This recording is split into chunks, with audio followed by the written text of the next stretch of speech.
nama saya Umu Nur Fadilah dengan NIM 2411102416 kelas MKDU A1. Di sini saya akan menjelaskan tentang perkembangan sejarah bahasa Indonesia. Bahasa Indonesia berasal dari bahasa Melayu. Bahasa Melayu mulai dipakai di kawasan Asia Tenggara sejak abad ke-7. Pada zaman Sriwijaya, bahasa Melayu digunakan sebagai bahasa kebudayaan yakni dalam buku pelajaran agama Buddha. Selain itu, bahasa Melayu juga digunakan dalam perdagangan sebagai bahasa antar suku Nusantara atau dengan perdagangan yang datang dari luar, atau yang disebut dengan lingua franca. Kemudian, peninggalan kerajaan Islam di abad ke-16 dan ke-17 semakin menunjukkan pertumbuhan bahasa Melayu di tanah air. Bahasa Melayu mudah dipahami.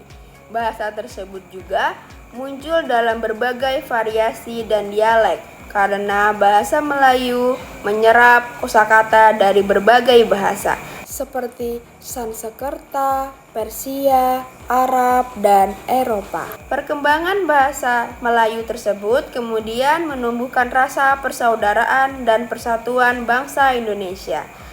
Hingga akhirnya, pada Oktober 1928, para pemuda dari seluruh penjuru Indonesia berkumpul dalam rangka Kongres Pemuda II yang digelar di Batavia pada tanggal 27 sampai 28 Oktober 1928.